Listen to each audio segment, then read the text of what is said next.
Une fois par semaine le dimanche, voilà, pour se faire plaisir. Le poisson, quasiment pas, parce que c'est pas à la portée de notre bourse.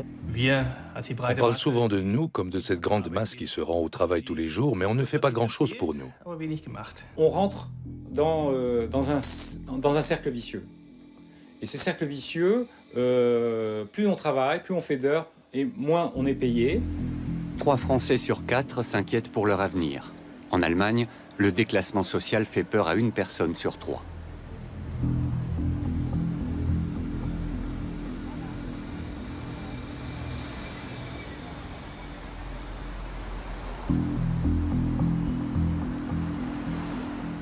Outre-Rhin, les classes moyennes ont diminué de 64 à 58% de la population au cours des 10 dernières années.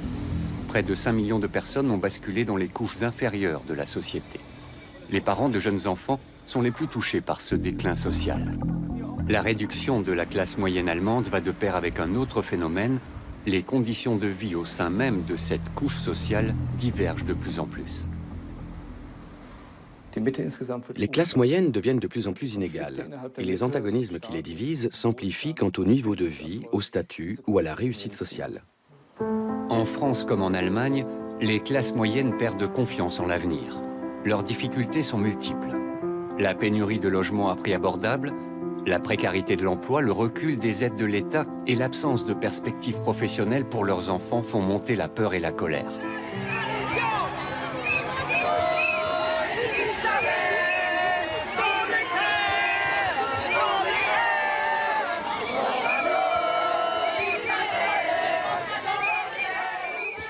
C'est très problématique, le fait que les classes moyennes sont en souffrance. Et on sait très bien que chaque fois que les classes moyennes ont été réellement en souffrance, eh bien, cela a conduit à des situations catastrophiques. L'entreprise Noske Kaiser à Hambourg. Forte d'une longue histoire, cette société ne comptait autrefois que des emplois stables. Ingénieurs et attachés commerciaux y faisaient carrière jusqu'à leur retraite. Aujourd'hui, un administrateur judiciaire a été nommé à sa tête. Depuis 14 mois, Jan Wilhelm tente de sauver l'entreprise. La société produit des systèmes d'aération et de climatisation pour la construction navale depuis plus d'1 siècle. Affiliée à l'origine au groupe ThyssenKrupp, elle est passée par la suite aux mains d'un investisseur australien. Il y a un peu plus d'1 an, Noske Kaiser a dû déposer le bilan. Aujourd'hui, la direction se réunit.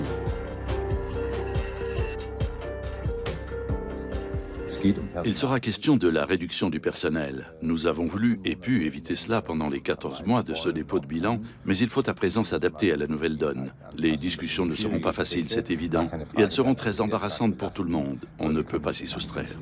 Pour Jan Wilhelm, Noske Kaiser doit redevenir compétitif. Pour y parvenir, il doit réduire les frais. En clair, il faut débaucher. Pour l'instant, on estime le nombre de collaborateurs potentiellement concernés à environ 50. Comme on part de près de 200 employés, c'est une proportion considérable. Gabriella Eriksen travaille dans la pièce à côté. Agent commercial de formation, elle n'aurait jamais cru qu'elle craindrait un jour de perdre son emploi. Des séjours aux États-Unis et en Angleterre après le baccalauréat et une formation supérieure solide lui garantissaient un avenir sûr, du moins jusqu'ici. Il y a 14 ans, quand j'ai commencé dans cette entreprise, 70 personnes travaillaient dans ce hall, sans compter les intérimaires qui étaient parfois 10, 15, 20 ou plus. Et maintenant, zéro, plus personne. Tout est mort.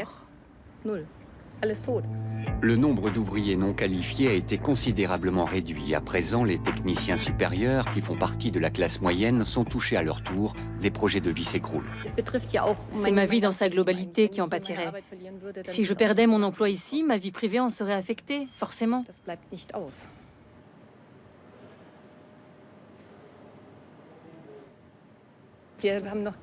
Pour l'heure, nous n'avons aucune idée de ce qui nous attend. Nous ignorons l'ampleur des dégâts. Gabriella Eriksen se rend à la réunion du comité d'entreprise. Aujourd'hui, les discussions seront décisives. La direction et le liquidateur ont l'intention d'exposer leur plan. Tout le monde sait qu'il y aura des licenciements.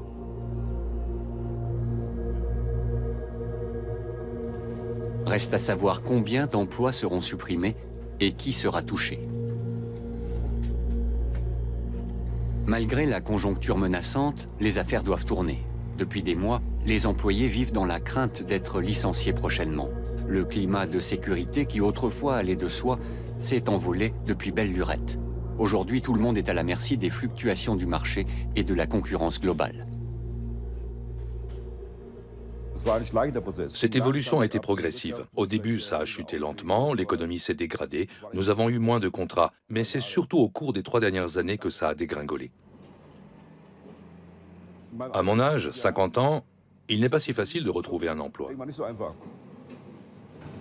Gerhard Schiener travaille chez Noske Kaiser depuis 28 ans. Électronicien en énergie, il aimerait, si possible, rester dans l'entreprise jusqu'à sa retraite.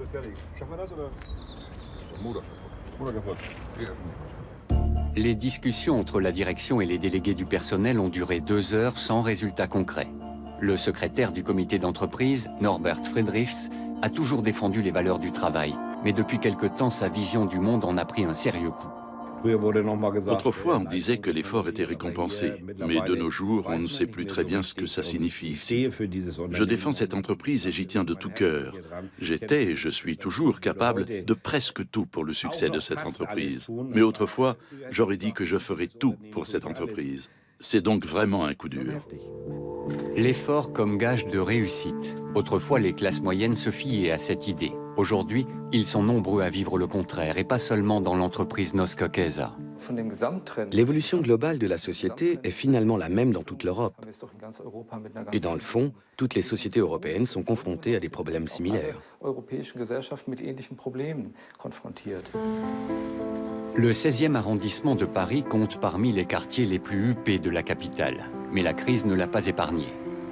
Monsieur et Madame de Boucault n'auraient jamais imaginé qu'ils connaîtraient un jour des difficultés financières. Jusqu'ici, le chômage ne touchait que les autres. Doté d'une formation solide, Philippe pensait gagner un revenu plus que confortable toute sa vie. Mon père était universitaire et médecin neuropsychiatre. Ma mère a élevé 7 enfants. J'étais l'aîné de 7 enfants. Et en fait, on était à la fois élevés dans une idée de partage, mais aussi avec tout ce qu'il fallait. On n'a jamais manqué de rien, au contraire, et on a eu certainement une enfance assez dorée. Après une école privée et des études universitaires, Philippe de Boucault devient manager dans l'aéronautique. Puis, c'est la rupture. Il y a 2 ans, il démissionne de son poste à Londres pour travailler à Paris. À l'âge de 44 ans, il voulait vivre auprès de sa femme et de son fils, qu'il ne voyait alors que les week-ends. Philippe n'imaginait pas que la recherche d'emploi serait aussi difficile. Depuis qu'il vit à Paris, l'ex-manager s'en sort tant bien que mal grâce à des petits boulots. Le soir, c'est le télémarketing. Et puis le matin, tout simplement, j'avais décidé d'aller livrer le journal. C'est extrêmement fatigant. C'est perturbant sur le plan émotionnel parce qu'on n'est pas tout à fait dans son domaine, évidemment. Et puis, ça devient vite usant parce qu'on rentre dans un cercle vicieux. Et ce cercle vicieux, plus on travaille, plus on fait d'heures, et moins on est payé, et on devient usé moralement à ce moment-là. Parce qu'on se dit, on ne va jamais y arriver. À Londres, Philippe gagnait 5 500 € net par mois. De retour à Paris, il a d'abord dû s'habituer à ne pas avoir de revenus du tout. Actuellement, il travaille 60 heures par semaine. Il est attaché de presse pour des sites internet, distribue des journaux et donne des cours d'espagnol. En moyenne, il gagne 1 000 € par mois, trop peu pour subvenir aux besoins de sa famille. Nathalie, sa femme, est employée de banque. Son salaire s'élève à 1 700 € net par mois. Avec ce revenu, ils remboursent le crédit de leur appartement de 60 mètres carrés, mais sur les 320 000 € empruntés, ils n'en ont remboursé que 40 000. Quand on est dans une situation précaire comme la nôtre, c'est un peu comme le cancer. C'est-à-dire qu'il y a des gens, ils ont l'impression que c'est contagieux, que votre situation problématique, ça leur fait peur parce qu'ils ont l'impression que c'est comme que ça va leur arriver. Ça leur renvoie l'image de ce qui pourrait peut-être leur arriver. Et donc, ça leur fait peur. Le couple de Boucault n'arrive plus à joindre les deux bouts. Des factures restent impayées de plus en plus fréquemment, que ce soit pour l'électricité, le téléphone ou l'eau. Aujourd'hui, ils font un marché aux puces, pas pour chiner, pour gagner de l'argent. Tiens, tu peux me prendre ce tableau, s'il te plaît? Voilà, c'est très gentil. Attention, c'est des gravures très précieuses. Hein. J'aimerais vraiment faire de l'argent avec, tu vois. Ça a une certaine valeur, donc déjà, si je pouvais faire avec chacun 200, 300, 400 euros, ce serait vraiment bien, tu vois. Avant, Nathalie et Philippe n'allaient aux puces que par plaisir ou pour acheter. À présent, ils sont obligés de se séparer de leur collection de tableaux. Philippe, fils de médecin, n'aurait jamais cru qu'il en arriverait un jour à vendre ses biens par nécessité. Philippe a du mal à parler ouvertement du coût de la vie ou de difficultés financières. Dans son milieu, on ne parle pas d'argent, on en a. Quelques badauds semblent s'intéresser aux articles qu'il propose, mais la vente est laborieuse. Ça, c'est 50 euros. Mais ça n'a jamais été porté. Vous avez la petite trousse qui va avec. Sequoia, si vous voulez faire un joli cadeau. Philippe et Nathalie ont beau faire l'article, ce sac leur restera sur les bras. Outre les difficultés financières, le couple de Boucaud souffre aussi d'un sentiment d'exclusion. Depuis que Philippe n'a plus d'emploi fixe, leur cercle d'amis s'est considérablement restreint. Attention, attention. Oh là là là là là. S'il est au chômage, c'est qu'il l'a bien cherché. Voilà l'idée qui prévalait autrefois. Aujourd'hui, Philippe et Nathalie ne cessent de se battre contre ce genre de préjugés. Je pense que notre situation n'est pas exceptionnelle et qu'elle est en train de se généraliser quand même. Simplement, oui, on n'en parle pas encore de façon très très ouverte, oui. Particulièrement quand on habite le quartier où on habite, parce que voilà, c'est pas forcément bien vu de dire non, on fait pas ça parce qu'on n'a pas d'argent. Malgré leur volonté de travailler, les gens capables et bien qualifiés sont de plus en plus nombreux à rester sur le carreau. Le premier marché aux puces de Philippe et Nathalie est un fiasco. Leurs efforts n'ont pas été récompensés, leurs espoirs sont déçus. On a fait 200 euros. Même pas, on n'a même pas fait 200 euros. Bon, et ça n'a aucun impact. 200 euros, ça va pas changer notre vie. Hein. C'est pas ça qui te fait devenir, te sortir des problèmes. Hein. Ça peut aider de dire, écoute, j'ai 200 euros, je peux payer une paire de chaussures à mon fils ou acheter un beefsteak, mais voilà. En France, de plus en plus de gens subissent le même sort que les deux Boucaud. La croissance économique des dernières années a surtout profité aux élites. Dans le cadre de la loi TEPA de 2007, le gouvernement Sarkozy a abaissé le bouclier fiscal à 50% des revenus. Seules les catégories sociales favorisées ont profité de cette mesure, qui a en revanche coûté très cher à l'État. En 2009, les pertes de ressources fiscales s'élevaient ainsi à 585 millions d'euros. Les bénéficiaires de ce bouclier fiscal, eux, n'étaient pas plus de 16 000. L'écart des revenus se creuse de plus en plus. Comment voulez-vous qu'une société accepte que quelqu'un dise qu'il vaut 1000 fois plus qu'un autre? C'est pas possible.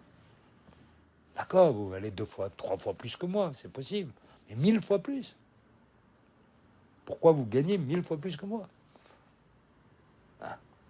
Ça, c'est une question fondamentale, c'est une question sociale et politique. Le nouveau crédit d'impôt sur les intérêts d'emprunt immobilier et l'allègement des droits de succession profitent surtout à ceux dont la fortune est déjà faite. Malgré cela, le gouvernement continue de défendre l'idée selon laquelle on gagnerait plus en travaillant plus. Il faut garder les 35 heures comme durée hebdomadaire, mais il faut laisser dans le privé comme dans le public, ceux qui veulent travailler plus pour gagner plus, le faire. L'absurdité des 35 heures, c'est d'empêcher les gens de travailler. Mais pour beaucoup de gens, le surcroît de travail ne semble pas rapporter plus. Les salariés se sentent bafoués lorsqu'on leur demande de faire des sacrifices, tandis que les entreprises et leurs actionnaires bénéficient d'allègements de charges. Début 2010, le gouvernement procède à la baisse de la taxe professionnelle, un manque à gagner considérable pour l'État. Parallèlement, l'âge de départ à la retraite a été reculé et sans doute le montant des retraites va-t-il baisser. Comme ils ont l'impression que le sauvetage du système financier est essentiellement le sauvetage des riches, ils se disent, voilà, maintenant nous payons doublement pour les riches. D'une part, parce que nous nous trouvons au chômage, et d'autre part, parce qu'on va augmenter nos impôts, ou parce qu'on va réduire les dépenses publiques, c'est-à-dire pour un même euro d'impôts payés, on va obtenir moins. C'est ça que ça veut dire, réduire les dépenses publiques. De plus en plus de foyers allemands appartenant à la classe moyenne partagent ce sentiment d'être négligés par leur gouvernement. Beaucoup de gens se sont fait une situation et craignent à présent que leur niveau de vie ne diminue. Pour l'heure, la famille Kruse de Hambourg n'a pas à se plaindre. Thomas est ingénieur du bâtiment dans un grand groupe. Myriam travaille à mi-temps dans une entreprise hambourgeoise en tant que gestionnaire. Ils ont fait des études, tous les deux, ont 2 enfants, ils sont propriétaires. Bref, jusqu'ici, ils n'avaient pas de soucis à se faire. Mais la donne a changé. On parle souvent de nous, de la grande masse qui se rend au travail tous les jours, mais on ne fait pas grand-chose pour nous. En fin de compte, toutes ces paroles sont du vent. J'ai l'impression que quelque chose ne tourne pas rond dans notre société. Dans tous ces débats politiques, on ne pense toujours qu'aux plus défavorisés. Bien sûr, il me paraît important de penser à ces gens, mais il faudrait aussi penser à tous ceux qui vont travailler tous les jours. Monsieur et Madame Kruse ont dû économiser longtemps pour acquérir leur maison. Un emploi à l'étranger mieux payé leur a finalement permis d'accéder à la propriété. Les crédits pèsent lourd sur leur budget. Les traites engloutissent 1/3 de leurs revenus nets. Aujourd'hui, le couple s'inquiète pour l'avenir. Je dirais que le moral n'est plus au beau fixe. La peur du déclassement social est plus grande que l'espoir d'accéder à l'ascenseur social. On en est effectivement là, et ça concerne aussi bien nos amis que nous-mêmes. On se dit qu'on sera durement touché désormais. Myriam travaille le matin, quand ses garçons sont au jardin d'enfants. Les frais de garde des 2 enfants s'élèvent à 536 € par mois. Et une augmentation de 150 € est prévue prochainement.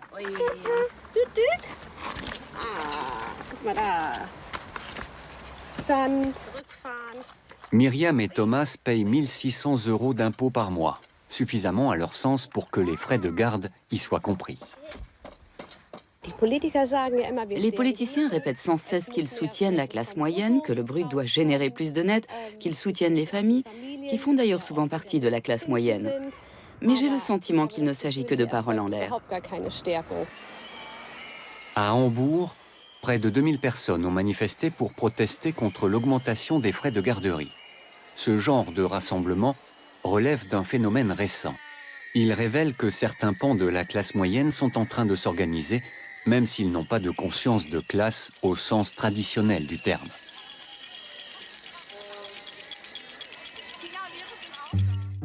La classe moyenne est née de l'industrialisation de la fin du 19e siècle. Avec le développement des États modernes, de nouveaux groupes professionnels ont vu le jour.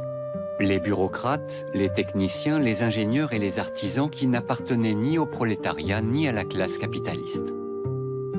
En Allemagne, c'est avant tout la reconstruction, associée à l'essor économique des années d'après-guerre, qui avait permis à la classe moyenne d'accéder à un niveau de vie plus élevé. Cet essor profitait à la majorité de la population. Le monde du travail offrait une vie aisée à ceux qui faisaient leurs preuves.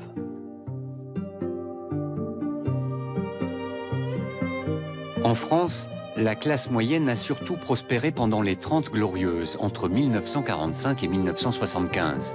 Les produits de luxe étaient à la portée de plus en plus de gens. L'État-providence et la hausse des salaires avaient engendré la société de consommation. La classe moyenne était dès lors solidement établie.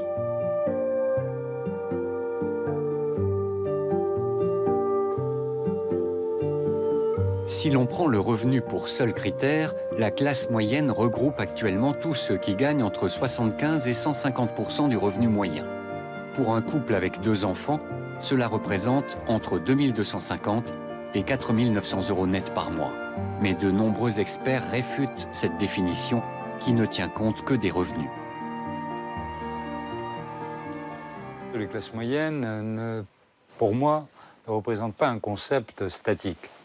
C'est un processus dynamique par lequel les catégories les moins favorisées de la population parviennent à un niveau de vie plus élevé qui leur permettent de vivre dans des conditions confortables, de prendre des vacances, d'acheter les biens de la société de consommation. Mais c'est surtout un état d'esprit qui revient à espérer la possibilité d'une progression sociale. L'aspiration à un niveau de vie aisé ainsi qu'à un bon niveau d'études et surtout l'étroite corrélation entre les deux. Voilà l'idée. Le niveau d'études est un moyen d'accéder à un niveau de vie aisé et à un statut social. En Allemagne, la classe moyenne se réduit depuis des années. D'après une étude de l'Institut allemand de recherches économiques, 65,3% des Allemands faisaient encore partie de la classe moyenne en 1990. En 2009, il n'était plus que 58,7%. En France, la classe moyenne ne s'est pas réduite, mais de nombreux sondages attestent que les 2/3 de la population craignent le déclassement social. Une peur avant tout suscitée par l'augmentation du coût de la vie et l'envol des prix de l'immobilier qui ont plus que doublé en l'espace de 10 ans. Et tous les ans, les loyers augmentent de 3,4%. En 1979, en France, le coût de la vie ne s'élevait qu'à 21% des revenus d'un ménage moyen. En 2005, il atteignait déjà les 36%.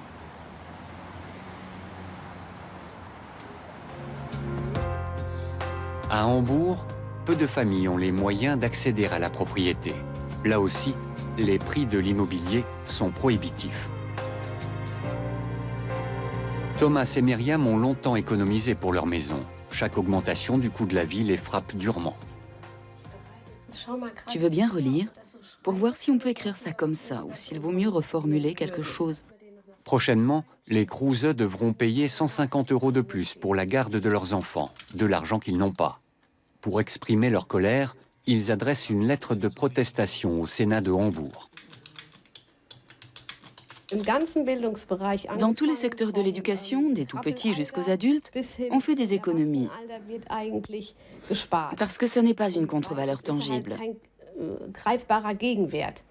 Il est bien sûr plus rentable de sponsoriser un peu l'industrie automobile, parce que les managers du comité directeur s'aperçoivent tout de suite que ça fait gonfler leur portefeuille, et les gens du comité directeur se retrouvent dans les partis politiques. Si on sponsorise les enfants de notre pays, cela ne rapporte rien à ces gens-là. Même si les politiciens déclarent volontiers l'inverse, aucun gouvernement n'a fait grand-chose pour alléger le fardeau de la classe moyenne au cours des dernières années. Ces impôts ne font au contraire qu'augmenter, alors que les classes favorisées, elles, profitent. En l'an 2000, la coalition gouvernementale rouge-verte avait baissé le taux d'imposition maximal de 53 à 42%, une réforme qui avait surtout profité aux très hauts revenus.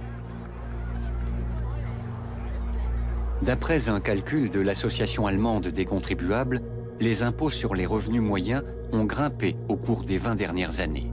À titre d'exemple, la charge fiscale d'un revenu annuel de 65 000 € a augmenté de 13% entre 1990 et 2010. Pour un haut revenu de plus de 808 000 €, la charge fiscale a en revanche baissé de 10% dans le même laps de temps. Un bas revenu de 12 100 € a quant à lui bénéficié d'une baisse d'impôt de 51%.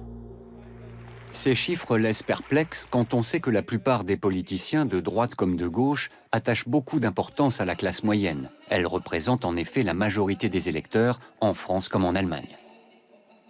Das Ziel, liebe Kolleginnen und Kollegen, ist, die Steuern zu senken für kleine und mittlere Einkommen, die Mittelschicht zu stärken. Ein bisschen aus dem Blickfeld der politischen Diskussionen sind aus meiner Sicht diejenigen geraten, die man normalerweise als die Mittelschicht oder Mittelklasse betrachtet. Wir wollen Anwalt dieser vergessenen Mitte in Deutschland sein, meine sehr geehrten Damen und Herren. Mais les paroles ne sont pas suivies d'actes. En Allemagne, les mesures politiques ont enrichi les riches et réduit la classe moyenne. De larges pans de la population s'inquiètent, en Allemagne tout comme en France.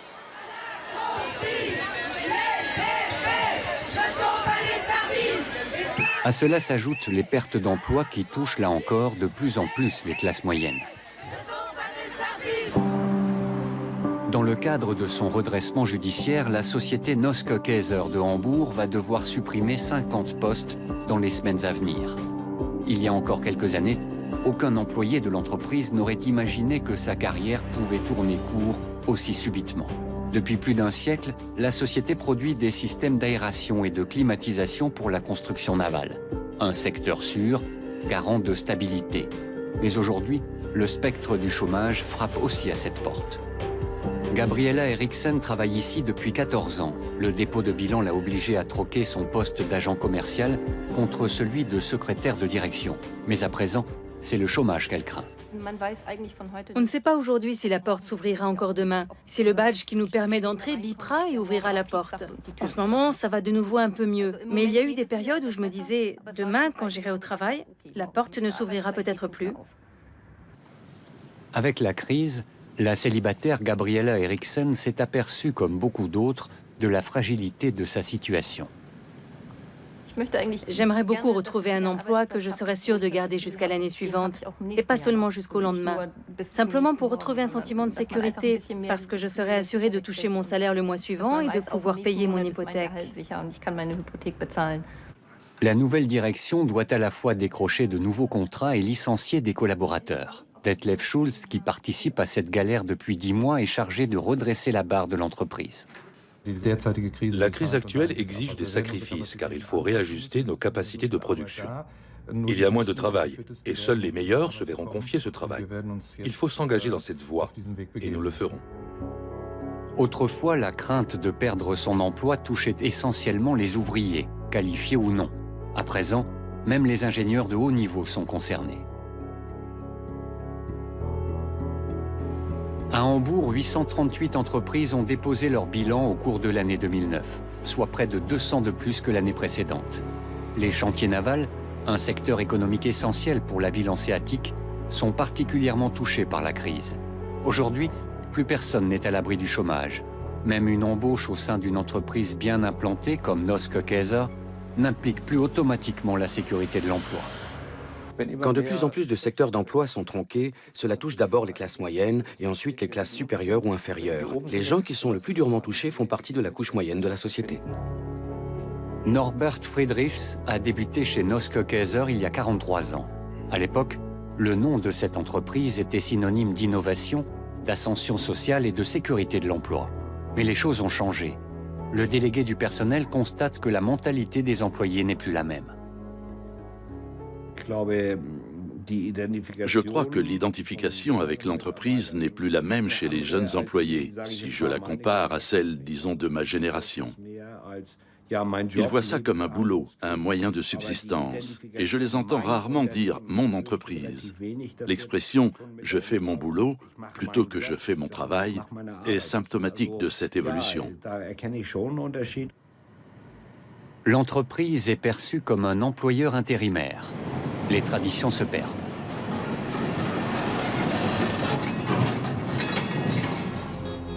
Six semaines plus tard, ce que tout le monde craignait est devenu une amère certitude.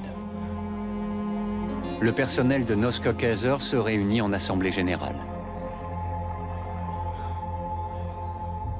Im Klartext heißt das, es verlieren wieder 30 weitere Mitarbeiter und Rinnen ihre Existenz.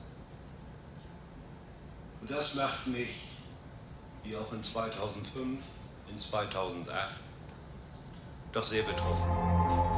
C'est la troisième vague de licenciements. Des 827 employés d'origine, il n'en reste désormais plus que 140. Gabriella Eriksen garde son emploi. Déléguée du personnel, elle ne peut pas être congédiée. Le gérant Detlef Schulz est loin de procéder à ces nombreux licenciements de gaieté de cœur. Die Zeiten sind hart und es wird auch in der nächsten Zeit keine absolute Besserung eintreten, insbesondere wenn ich den Schiffbau in Deutschland sehe. Wir haben aber auch Chancen und diese Chancen wollen wir nutzen.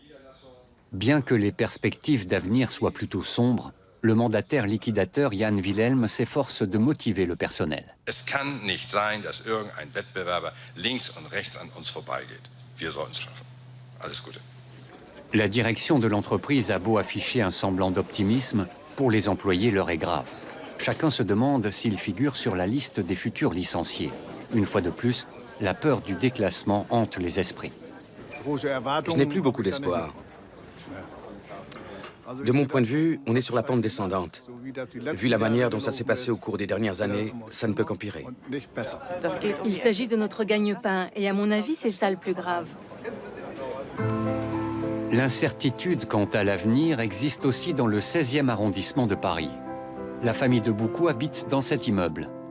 Après déduction de tous ses frais, il ne lui reste que 60 € par semaine pour manger. Effectivement, la viande, on en mange une fois par semaine le dimanche, voilà, pour se faire plaisir. Le poisson, quasiment pas, parce que c'est pas à la portée de notre bourse.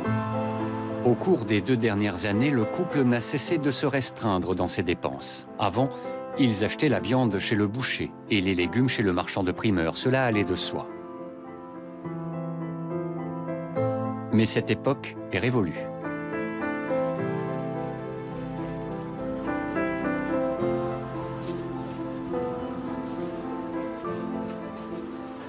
Ah oui, désormais, on ne peut plus faire nos courses dans ce style de magasin.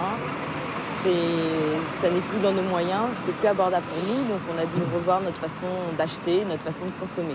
Ces magasins s'engagent de qualité, on connaît la provenance aussi des fruits, des légumes, on sait que évidemment ce serait bien mieux de pouvoir s'approvisionner et s'alimenter de cette manière-là, mais c'est plus tout à fait possible. En France comme ailleurs, les maxi-discounts connaissent de plus en plus d'affluence. Au cours des dernières années, leur part de marché a grimpé de 9 à 14%. Les classes moyennes doivent à leur tour comparer les prix. Et bien que les Français dépensent traditionnellement plus pour la nourriture que les autres Européens, ils font des économies sur l'alimentation. Philippe et Nathalie tiennent à bien manger. Ils veillent autant que possible à la qualité des produits, même bon marché. On a fait une bonne affaire. On a acheté les promotions, des petits avocats prix gagnants parce qu'ils sont minuscules. Donc on flaire les bonnes. On a trouvé de la viande aussi à 50 centimes d'euros, mais il faut la manger aujourd'hui. Bah oui, j'ai dû apprendre à compter, en effet, c'était pas une habitude. Et puis par cas de force majeure, on a dû se mettre à bien regarder, bien compter. Et puis voilà, faire attention. En France, les prix de l'alimentaire ont sérieusement grimpé. Quant au prix de l'immobilier, ils ont plus que doublé au cours des 10 dernières années. Et bien que les salaires réels aient augmenté, beaucoup de gens ont l'impression que tout ne cesse de devenir plus cher. Quand il s'est vu privé d'emploi fixe, Philippe a eu l'impression que le monde s'écroulait. Jusqu'ici, on se fiait à l'idée que le travail donnait accès à l'ascenseur social. Lui, en tout cas, ne peut plus y croire. Philippe s'est adressé au mouvement des cadres chrétiens, une organisation religieuse. Xavier Perlot y travaille depuis 13 ans en tant que bénévole, sa clientèle des cadres sans emploi. Et donc aujourd'hui, vous êtes en recherche d'emploi? Absolument, oui. Depuis à peu près presque 1 an et demi.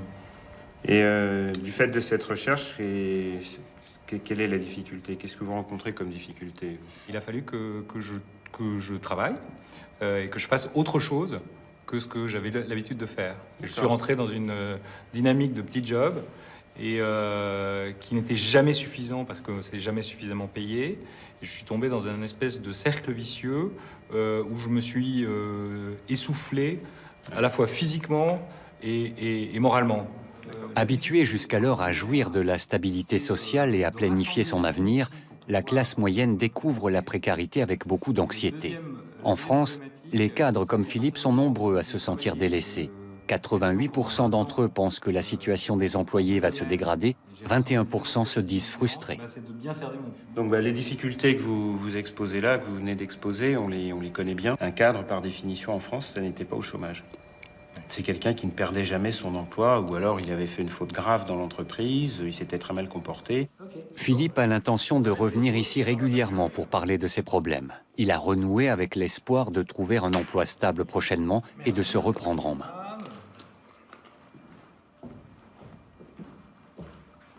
Alors on a vu ces 10 dernières années une grande modification dans les populations qui sont venues nous voir. Des gens de plus en plus jeunes, mais également de plus en plus âgés. On voit aujourd'hui de jeunes cadres diplômés, 30, 32 ans, qui n'ont encore jamais eu un vrai contrat de travail, qui ont toujours été de mission en mission. Le déclassement social frappe non seulement les chômeurs, mais aussi la grande masse. Les revenus en témoignent. En Allemagne, les salaires réels ont baissé de 0,8% entre 2000 et 2008. En France, les salaires ont augmenté de 9,6% dans le même laps de temps. Les deux pays, eux, ont connu une croissance plus forte, mais la hausse des revenus n'a pas suivi le développement économique. Beaucoup de salariés se sentent lésés et tremblent pour leur statut social. L'une des conséquences de cette situation est que les gens constituent plus volontairement de l'épargne. Pour cela, ils achètent moins et moins cher, si bien que les commerçants, qui visaient traditionnellement les classes moyennes tout en y appartenant eux-mêmes, se voient privés de leurs revenus. Vera Klose a fait les frais de cette évolution. La marchande d'art doit fermer son commerce, une entreprise familiale vieille de plus d'un siècle. Elle s'est longtemps battue pour sauver sa galerie, mais aujourd'hui, elle déclare forfait. Parce qu'il est de plus en plus difficile de gagner de quoi verser les salaires et payer le loyer. Avant, ces montants étaient simplement débités du compte et le tour était joué. Mais aujourd'hui, quand je lis mes extraits bancaires, je me demande comment je vais payer le loyer du mois prochain. En le prélevant de mon compte privé, cela n'a aucun sens. Bien sûr, on peut faire ça pendant un bout de temps dans l'espoir que ça s'arrangera, puisqu'il y a toujours de la lumière au bout du tunnel. Mais ça fait des années que ça dure, et cette période de vache maigre ne peut pas être rattrapée. La liquidation commence dans 2 jours.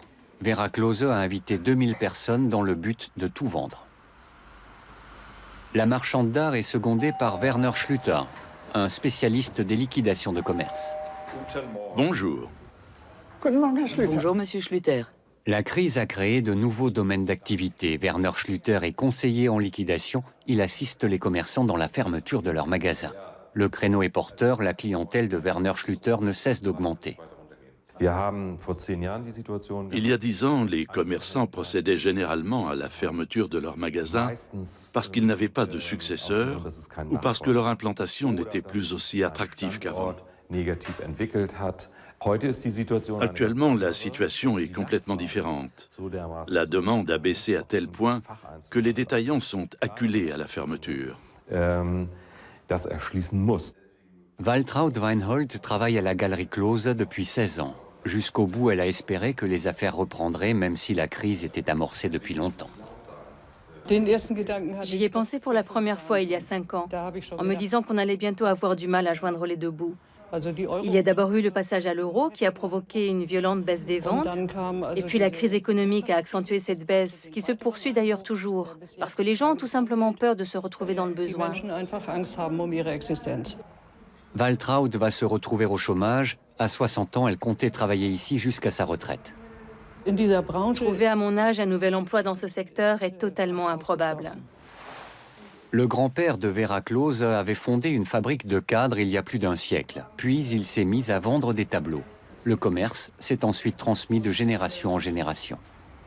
Je me sentais en quelque sorte redevable à ma famille de l'héritage que mon grand-père m'avait légué. Cette galerie a toujours très bien marché, et la fabrique de cadres aussi. Financièrement, on se portait vraiment très bien.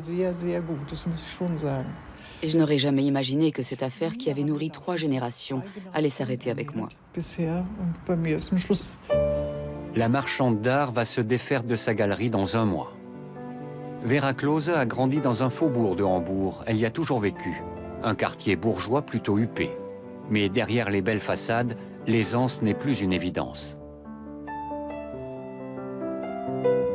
Vera Klose a été élevée dans l'idée que les études et le travail étaient récompensés, et elle n'a pas ménagé sa peine pour y arriver.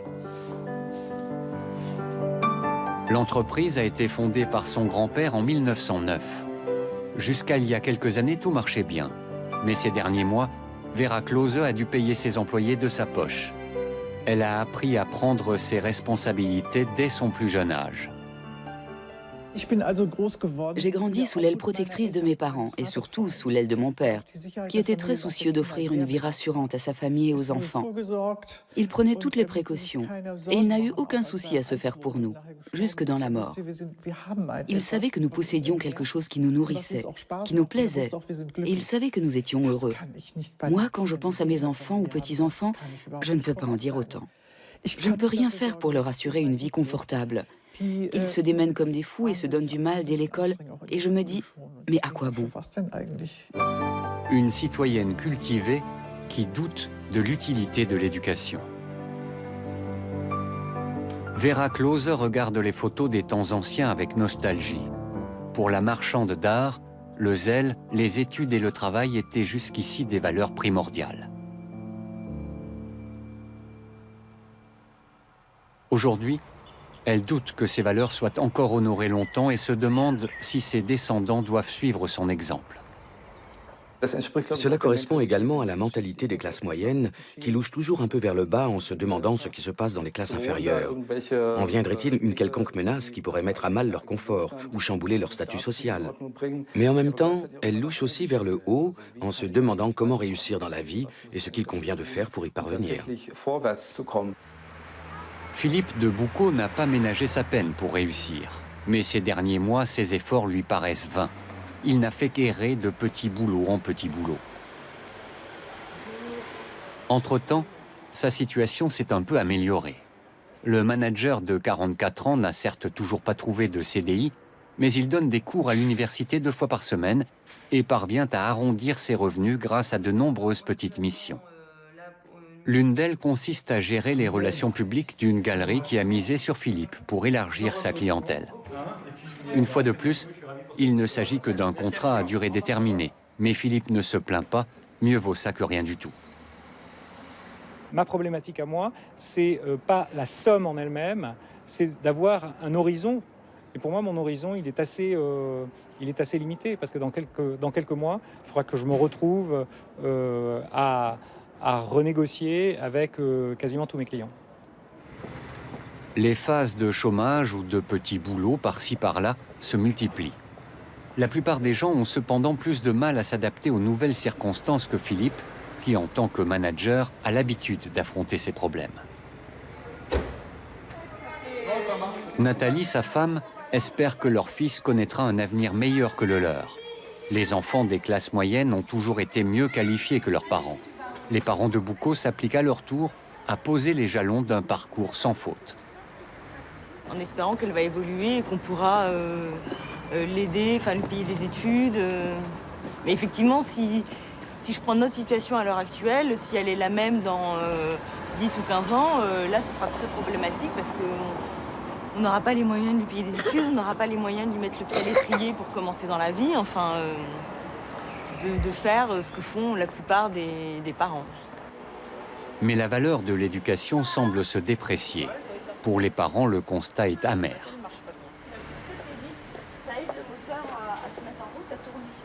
Les parents s'intéressent énormément à l'éducation de leurs enfants au moment où ils perçoivent que l'éducation de leurs enfants n'est plus le passeport que cela a été il y a 30 ans, lorsque l'éducation était une quasi-certitude d'accéder au rang des classes moyennes ou des classes supérieures.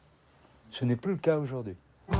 Aujourd'hui, même les bons postes n'offrent bien souvent que des salaires de misère. Et les candidats acceptent parce qu'ils n'ont pas le choix. C'est le cas de Nicolas Tindas. À 31 ans, il pensait avoir fait un parcours sans faute. Après des études de sciences politiques, il a décroché son master, mais son emploi dans un ministère lui permet à peine de gagner de quoi vivre. Parce que je gagnais déjà 873 €. Voilà. Sachant que le seuil de pauvreté est à 908 €.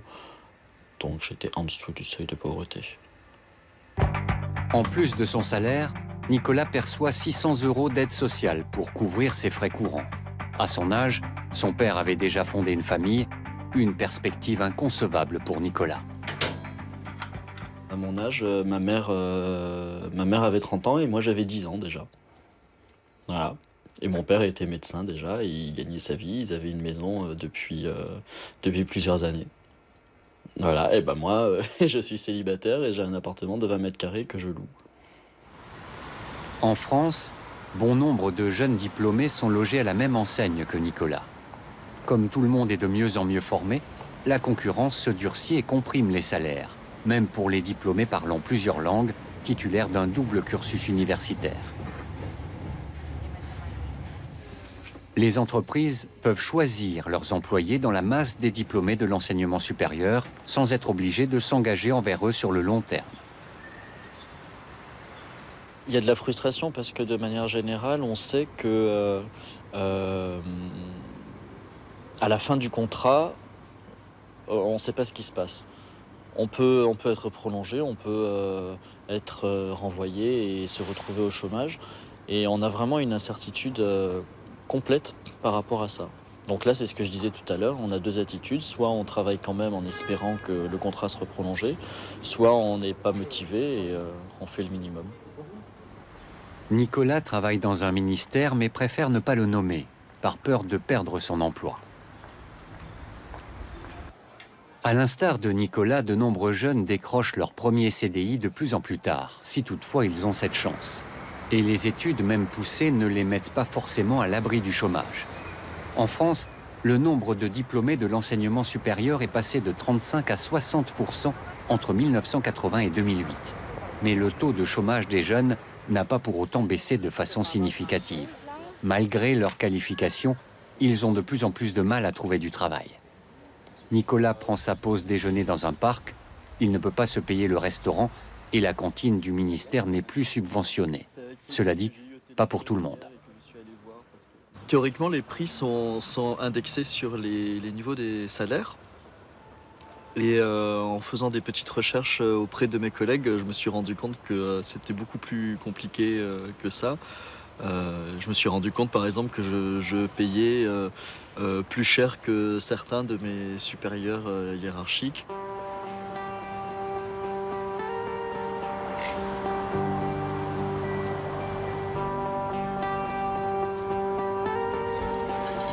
Un rendez-vous au bistrot.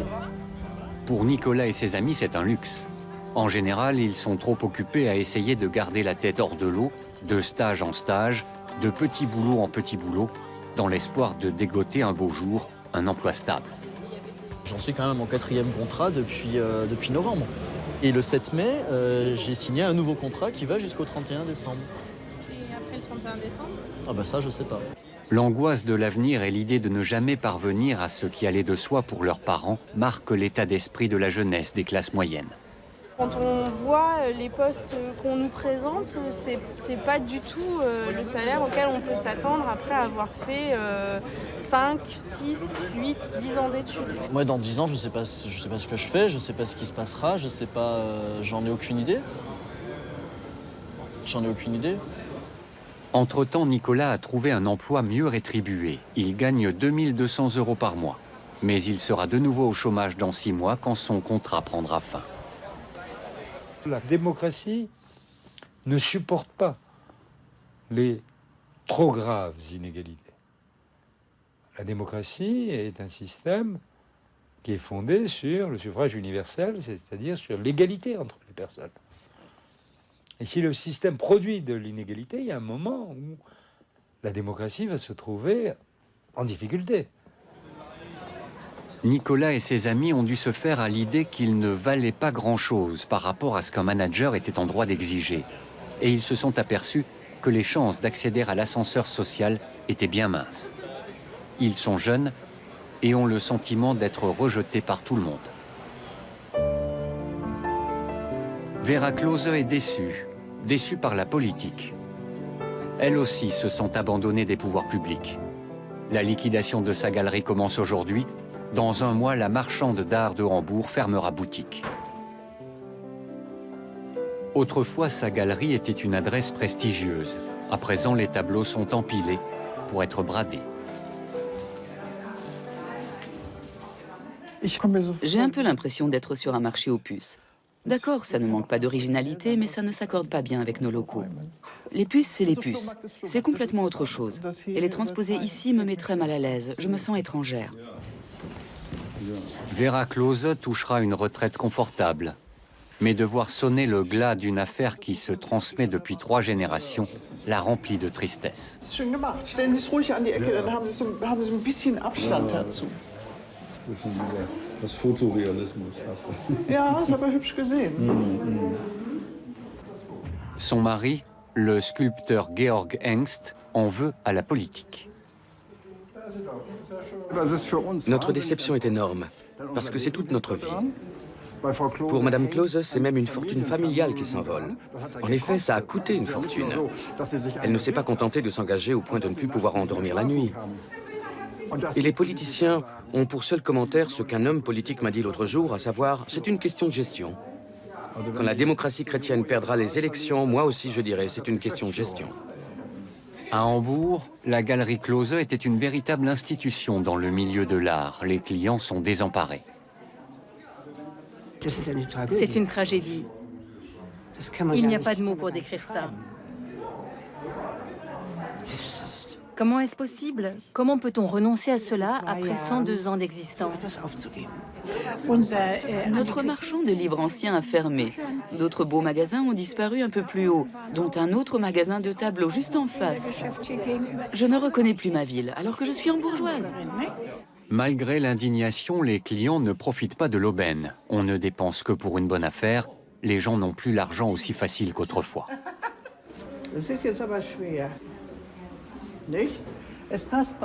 C'est plutôt laborieux, je trouve. Mais il est vrai qu'on ne vend pas des pommes.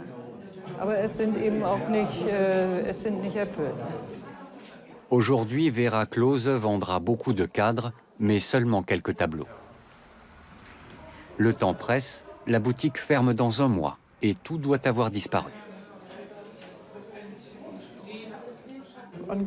Tout le monde me dit que c'est une perte. C'est ce qu'ils éprouvent, tout comme moi, bien sûr. Je le ressens comme une grande perte. Les commerces de ce genre sont devenus très rares. C'est dommage qu'ils disparaissent, que cette page soit tournée. Prochainement, ces locaux abriteront peut-être un fast-food ou un discounter comme l'immeuble d'à côté.